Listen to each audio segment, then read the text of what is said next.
Olá, pessoal, tudo bem? Estamos aqui iniciando mais um Cena Legislativa. E para iniciar, quero pedir a você para nos acessar, nos assistir nas redes sociais, no nosso canal no Instagram, no YouTube, nas redes sociais, possa nos seguir e compartilhar essa perspectiva da cena legislativa. E retomando a nossa ideia de conhecer um pouco mais sobre os legislativos locais, a gente tem muito conhecimento sobre a Assembleia Legislativa e sobre a Câmara Municipal de Fortaleza. E é importante para que o cidadão do Estado, de uma forma geral, e dos municípios possam compreender também a importância do Legislativo Municipal. E para falar mais uma vez do Legislativo Municipal, trouxemos aqui Romário Lima, presidente da Câmara Municipal de Banabuiú. Primeiro quero agradecer, Romário, pelo aceite, por estar aqui hoje com a gente, falando muito mais sobre a sua trajetória, as suas bandeiras à frente da Câmara Municipal de Banabuiú. Vamos falar aqui também sobre os desafios que estão sendo enfrentados. Enfim, dar um pouco a conhecer da Câmara Municipal para os munícipes de Banabuiú e também, de uma forma geral, para quem conhece, para quem gosta, para quem quer conhecer o município tão importante que está no coração da população cearense. Que agradeço por ter a oportunidade de ter essa conversa, né, tranquila, amistosa e, de certa forma, também prestar contas, né, do trabalho do Legislativo lá no nosso município. Eu que agradeço e que tenhamos aqui um bom papo. Perfeito, Romário.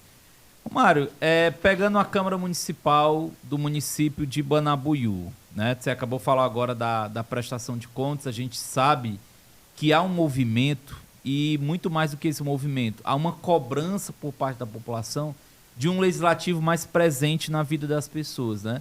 Quais são os projetos que vocês têm na Câmara Municipal de diálogo com a sociedade, de prestação de conta, de transparência? As câmaras de cidades pequenas, elas costumeiramente são muito vazias, né? E a gente entende que é necessário trazer a população para dentro das câmaras, para que haja essa, digamos, essa interação e esse sincronismo que é necessário entre o povo e o parlamento. E aí lá em Banabuiú a gente criou algumas parcerias, né? Implantamos algumas parcerias com entes do Estado, né? Inclusive o Centec, né, a Unipasse. Nós criamos a Escola do Legislativo para prestar esse serviço à população. Instituímos o PROCON Legislativo também na nossa Câmara. Temos uma Procuradoria da Mulher atuante no município.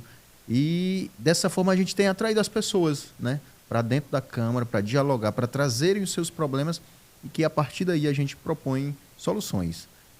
Dentro daquilo que está ao nosso alcance, obviamente. Perfeito. A gente costuma dizer aqui, Romário, que as parcerias elas são fundamentais para você construir qualquer tipo de política pública, né? Todos os entes e todos os poderes, eles são limitados do ponto de vista de recursos humanos, de orçamento, de capilaridade, mas quando eles se articulam, eles se juntam, eles conseguem oferecer um serviço mais eficiente para a população. Mas falando em serviço eficiente, a gente sabe que o vereador, e eu já disse aqui várias vezes, ele é, das lideranças políticas, aquela mais próxima da população. E aí eu estou dizendo isso, é importante destacar aqui, não é desfazendo do trabalho do deputado, do senador, de outras lideranças. É porque o vereador, geralmente, e principalmente o vereador do interior, as pessoas conhecem onde ele mora. E elas vão lá. Às vezes o vereador, o Romário vai poder confirmar isso aqui pra gente, às vezes o vereador, quando está num feriado, no final de semana, as pessoas procuram. Então, essa ligação, ela é mais forte e ela é permanente.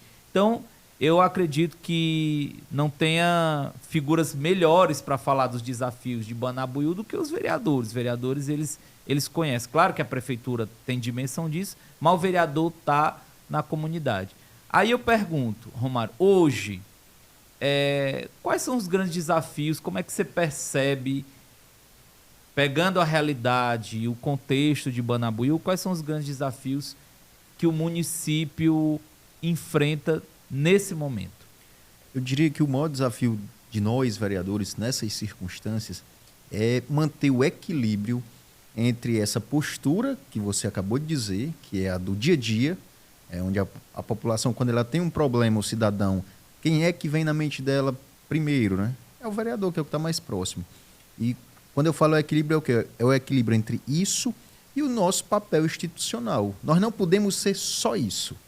Nós temos que ser isso porque é do dia a dia, mas nós temos que pensar além. Nós temos que pensar na institucionalidade do nosso papel, da nossa função, né? De legislar, de fiscalizar e de buscar soluções, de propor soluções com o município, com o governo do estado, com o governo federal, com o terceiro setor, com a sociedade civil. Então, eu diria que o nosso maior desafio é esse equilíbrio.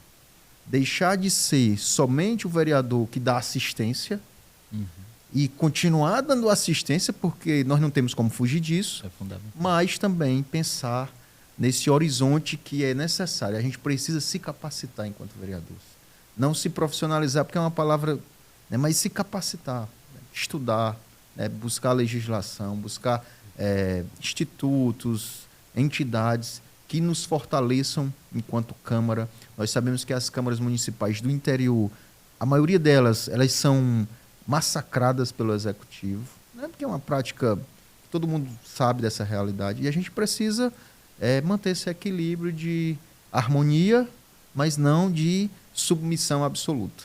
Eu entendo que esse é o nosso maior desafio. Perfeito. E é um desafio muito grande, né? Justamente porque você falou em uma das suas parcerias com a Unipasse, que é a escola, para quem não conhece, a escola do Parlamento do Estado do Ceará, da Assembleia Legislativa. Eu penso que uma das demandas mais importantes, que deve ser a bandeira dos legislativos, é a qualificação dos servidores, né? Eu acho que isso aí é algo importantíssimo para você criar uma lógica mais profissional das câmaras, né? Para que você tenha atualize as assessorias. Eu penso que esse desafio deve chegar muito a você, né? Na Câmara Municipal. O caminho é esse, Cleito, e a gente tem buscado, né? A gente tem capacitado nossos servidores. Inclusive, a gente está em mente de realizar um concurso público lá na nossa Câmara, porque nossos servidores efetivos estão, né, já se aposentando, todos eles, e aí o princípio da continuidade se perde, né? Porque quando muda uma gestão na Câmara, ali praticamente saem todos os servidores e um novo presidente entra e coloca todo mundo novo que vai iniciar do zero. E aí, com o concurso, né, que você tem ali o servidor efetivo, já é um passo para esse trabalho de continuidade. E a gente em Banabuiú tem buscado, né, a gente tem buscado maneiras, formas de melhorar a nossa atuação, né? A gente tem modernizado o nosso ambiente de trabalho, temos utilizado as mídias sociais, porque é uma forma hoje também de chegar mais próximo, né, da população. A gente tem buscado e eu acredito que a gente tem conseguido. Com dificuldades, mas a gente vem conseguindo essa proximidade com a nossa população. E as redes sociais são ferramentas importantes, porque hoje elas já fazem parte do dia a dia de todo mundo, né? Você vai em municípios do interior, você vê que até a população antes não era assim, a população com mais de 50 anos, que tinha uma certa resistência às redes sociais, hoje se comunicam, utilizam a ferramenta para se comunicar, às vezes, com um filho que está em outra cidade, em outro estado, com amigos. Então, assim, chega nas pessoas, né? São dois instrumentos. O rádio ainda é um instrumento muito importante, a gente tem que dimensionar isso, e também as redes sociais, eu penso que são aliadas, desde que utilizadas de uma forma permanente, né? De uma forma qualificada, né? Que tenha uma identidade que a população possa acessar isso de uma forma fácil. Mas pegando o município, Romário, os desafios do município, como é que você percebe, por exemplo, os dilemas, as dificuldades do homem do campo? A gente está vivendo agora um tempo de chuva, né? Tá muito bom, né? Ao contrário de prognósticos que a gente tinha no comecinho do ano, no final do ano, eu lembro que a população estava assustada, né, de que a gente teria uma possibilidade de uma seca e o que a gente tem no Ceará, não sei como é que está a situação específica de Banabuiú, você pode nos atualizar sobre isso, mas por onde eu passo eu vejo uma condição de chuva bem satisfatória, né, de satisfatória para boa, e isso anima o homem do campo. A gente sabe que para o sertanejo a chuva é uma bênção, né? Então, como é que está o homem do campo de Banabuiú nesse contexto? Como é que ele é assistido pela prefeitura nesse contexto, pelo governo do estado? O senhor começou a enveredar pelos caminhos que, que a gente tem uma certa proximidade, né? Eu fui secretário de Agricultura do município, né, dos anos 17 a 19, e a gente conhece bem essa realidade do homem do campo lá do município, né? O município tem, sim, alguns programas que beneficiam o agricultor, né? Programas de aração de terra, de silagem, de fomento à silagem.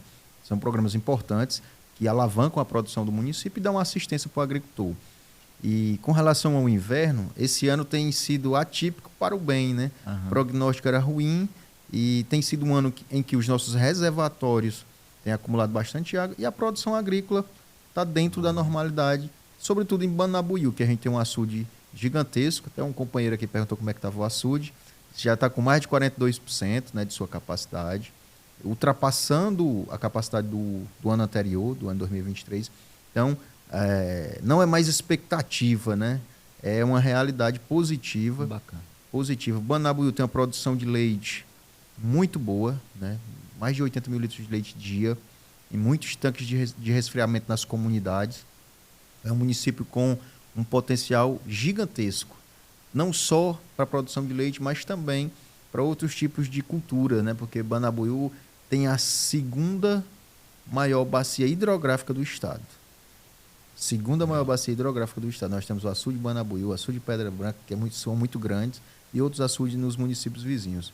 E o município de Banabuiú em si é cortado por 2 rios, de cima até embaixo. Então ele tem um potencial produtivo muito grande, né? E aí requer que os entes se unam em torno disso. Mas a agricultura do município tem um potencial e tem uma produção muito boa. Perfeito. E aí, falando também quem já teve essa experiência de trabalhar diretamente, que o secretário de Agricultura tem um diálogo permanente com os agricultores, né? Principalmente com o pequeno agricultor, que eu acho que demanda um apoio maior da prefeitura. Como é a saúde no município? A gente vê pesquisas de opinião, né? E essas pesquisas colocam muito a saúde pública como uma das maiores preocupações dos moradores dos municípios, né? Da sede e dos distritos, né? Das regiões das comunidades um pouco mais afastadas da sede. Como é que está o atendimento?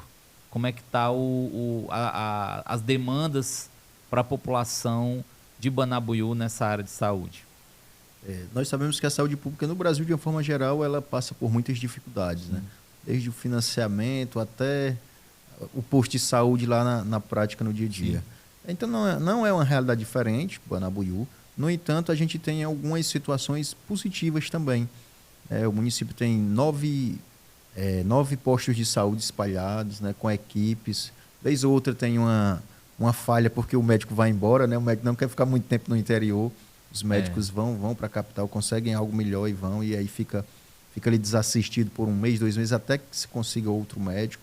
Mas em termos de estrutura, né, de equipes, o município dá essa assistência às comunidades. O distrito de onde eu sou, né, Barra do Sitiá, é um distrito que tem, inclusive, fisioterapia no posto de saúde lá. Então, é algo relevante, né? Raro, né? Um distrito a 40, 50 quilômetros da sede da cidade. Ter um polo de atendimento de fisioterapia é algo que a gente tem que reconhecer como algo positivo. Nós temos também, nos postos de saúde, o recolhimento de exames básicos laboratoriais, né? Não é necessário mais que o cidadão se desloque até a sede. Os exames mais básicos, obviamente, né? De sangue, etc. Então, são coisas positivas que a gente entende. Tem muita coisa para melhorar também. Nosso hospital é um hospital de pequeno porte, não tem estrutura para suportar, né, situações de média Sim. complexidade, de alta complexidade. No entanto, tem muita gente boa na saúde, tem muito profissional bom e todos com o objetivo de melhorar no dia a dia. E quando tem alguma falha, sempre chega nos ouvidos do vereador e a gente vai buscar uma solução, a gente vai reunir com o secretário, com o prefeito, buscando essa solução, porque o que a gente quer, na verdade, é o bem da população, né? É que o serviço aconteça de fato para que atenda as pessoas que mais precisam. Isso. E é um trabalho permanente, porque demandas na área da saúde não param, né? Assim, não tem. Da mesma forma que aí eu vou emendar aqui com outro tema, que talvez seja uma preocupação também da Câmara Municipal, é a segurança pública, né? A gente está vivendo, não apenas no Ceará, mas no Brasil de uma forma geral, uma interiorização do crime. O que é que está acontecendo, né? O que é que vem acontecendo? Organizações criminosas que antes atuavam em regiões metropolitanas, elas estão cada vez mais chegando em municípios de pequeno e médio porte. Isso a gente vê no Ceará, em Pernambuco, na Bahia. Tá, a Bahia está vivendo uma crise assim, com números alarmantes, só para a gente pegar o Nordeste aqui. E aí, claro, Banabuiú está também dentro desse mapa. E aí, como é que a Câmara Municipal, porque com certeza isso chega à Câmara Municipal, né? As apreensões e demandas, por mais que essa política seja uma política voltada para o governo do Estado, você tem a cobertura da Polícia Militar, mas acaba que nesse diálogo de você, da mesma forma que chega a cobrança por remédio, cirurgia, chega também por policiamento, né, vereador? Em cidade pequena, Cleito, geralmente o plantão é 3, 4 policiais, né? Polícia Militar. Então fica um na delegacia, geralmente 2, 3 na viatura, em pequenas cidades. Então é muito delicada essa questão da segurança, né? Infelizmente a gente não tem uma segurança que nos garanta de fato segurança, né? A gente vive sobretudo sob a proteção de Deus e enquanto parlamento a gente tenta viabilizar junto com o prefeito, que tem mais acesso ao governo do estado, só possíveis soluções.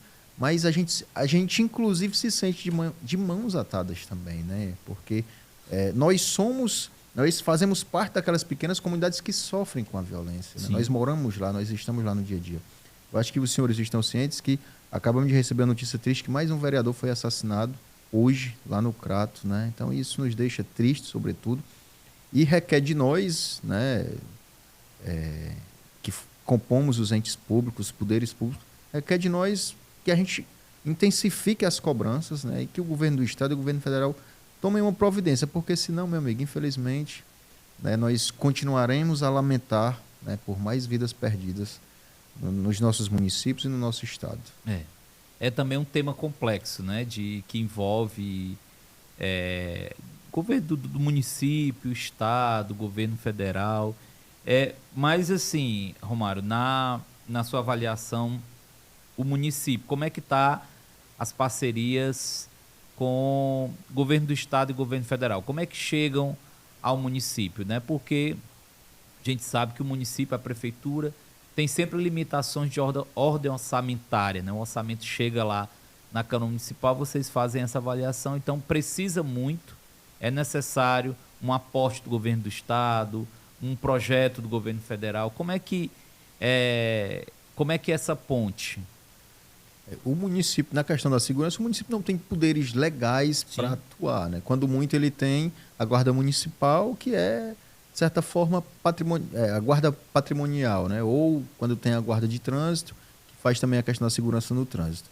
Então, a parceria que existe, né, do município com o estado é de suporte, é de apoio à delegacia, à própria polícia, quando necessita de alguma logística, de alguma situação nesse sentido, né? E de fazer solicitações ao governo do estado, de intensificar o quantitativo de policiais, né, de conseguir viaturas novas, porque tem muita viatura no interior que não funciona. É nesse sentido de que o município vem sempre buscando o governo do estado para melhorar essa prestação de serviço que demanda ainda muita coisa para, de fato, atender a nossa população. E aí você tem também a presença de deputados federais, estaduais, né, que fazem esse elo, né? Porque fazem o elo entre os governos e o município, entre o prefeito geralmente vota num deputado e vai até ele Isso. buscando uma determinada solução. Isso acontece também no nosso município e, vez ou outra, eles conseguem agilizar alguma situação dessa que eu citei, como uma viatura nova, às vezes até por meio de uma emenda, né? Sim. Em caso semelhante, os deputados auxiliam nesse sentido. E aí pensando, a gente falou agora bastante do presente, agora pensando o futuro. Quais são os projetos, vereador, você como presidente da Câmara, quais são os projetos que você vislumbra que o município, de uma forma geral, não só você individualmente, mas que Banabuiú vislumbra para o futuro? Em que Banabuiú está investindo atualmente para o futuro? E aí a gente pega da juventude, né, que é sempre um grupo que merece um olhar especial, das mulheres, né, de uma forma geral. Como é que Banabuiú pensa o futuro? Vou falar primeiramente o que nós estamos fazendo hoje na Câmara, Sim. pensando no futuro. A gente tem investido muito, Cleiton, na profissionalização dos nossos jovens, né? Na capacitação. A gente tem focado, a gente tem disponibilizado para a população esses cursos, né, para o pessoal se qualificar, para quando surgir uma oportunidade, ele possa ocupar e ter um emprego, ter sua renda. Então a gente tem pensado nisso, sobretudo. Eu me preocupo muito também com o básico. Eu que sou do sertão, que vim lá da zona rural. E o básico para a gente é uma casa para morar, água na torneira, essas coisas Isso. básicas, né, que traz dignidade. E aí a gente tem lutado muito, pensando no presente e também no futuro, porque dignidade, né? Sim. A gente tem pensado muito em acesso à água. Ainda nós temos no nosso sertão, na zona rural, famílias que não têm garantia do acesso à água. E a gente tem buscado, a gente tem lutado cisternas, sistemas de abastecimento, poços profundos, chafariz, para atender essas famílias do sertão. Porque é uma realidade que quando você consegue mudar, quando você consegue levar até aquela residência, até aquela família, a segurança para ela de ter água na torneira ou ter ali na frente da casa no chafariz é transformadora, né? É transformadora. Você muda a vida daquela família profundamente. E aí o futuro dela passa a ser diferente. Então a gente tem voltado esforços, né, para esse tipo de situação, porque a gente entende que é extremamente importante e a gente precisa extinguir isso nos nossos municípios e no estado de uma forma geral. Há um esforço do governo do estado, a gente tem percebido que há um esforço de investimento, do governo federal também. Inclusive, o Banabuiú agora vai receber, né, uma quantidade de cisternas razoável. A gente buscou, a gente lutou por isso com os parceiros. Então, a gente pensa muito nesse dia a dia sofrido, né, das pessoas da zona rural, principalmente, que são os que mais precisam. Quem mora na zona rural tem dificuldade da logística, que é uma das principais, né? O acesso aos serviços, porque ela precisa se deslocar. Sim. Diferente de quem mora na sede, que tudo é mais próximo, né? Tudo se torna um pouco mais fácil. Então a gente tem voltado esse olhar para essas situações. E não só isso, né? A gente também tem buscado também junto com o município. O Banabuiú tem se tornado um polo, não diria um polo, mas tem evoluído na questão turística, né? O Banabuiú tem festas anuais muito grandes na região, a Banartes, o Carnaval das Águas, né, que atraem ali toda a população do Sertão Central, inclusive o pessoal de Fortaleza também. Isso movimenta a economia do município, isso é bacana e a gente tem crescido nesse sentido também. Perfeito, perfeito. Eu acho que a palavra, para a gente encerrar aqui a nossa conversa, Romário, é essa dignidade, né? Assim, eu acho que o trabalho da Câmara é lutando e chamando a atenção para essas questões que, apesar de básicas, são direitos humanos, né? Assim, então, garantem a vida e garantem a existência digna dessas pessoas. Eu acho que esse é o ponto fundamental. E, presidente da Câmara, Romário Lima, quero agradecer a sua participação aqui no Cena Legislativa. Aprendemos bastante sobre o Banabuiú. Quero, inclusive, fazer um convite para que vocês conheçam o município de Banabuiú. Eu tive a oportunidade de conhecer, já estive lá algumas vezes, inclusive com o Romário, um município lindíssimo, tem toda essa produção recortado, né, por açude, por rio, então assim, tem uma beleza muito interessante e eu tenho convicção, Romário, que o potencial turístico, você falou agora do potencial turístico, investindo nesse potencial, desde você tem ali um mar de possibilidades em Banabuiú. Eu acredito que isso pode ser feito. Quero agradecer a sua presença novamente. Obrigado, né? Você falou de dignidade, né? Eu diria que a gente tem uma Câmara cidadã, né? Que Isso. também auxilia e ajuda as pessoas a terem os seus direitos básicos garantidos. Eu que agradeço, né, a gentileza e a atenção de poder vir aqui, né, conversar um pouco, falar um pouco sobre o Banabuiú, sobre a Câmara Municipal, sobre os nosso dia a dia enquanto parlamento, né? Quero agradecer os companheiros vereadores que estão lá conosco no dia a dia, na luta, né? Nossos servidores, que sem eles a gente não consegue realizar o trabalho, e toda a população do município. Muito obrigado e estamos à disposição. Perfeito. Esse foi mais um Cena Legislativa sobre os desafios, os movimentos, as bandeiras da Câmara Municipal de Banabuiú. Vejo você no próximo programa.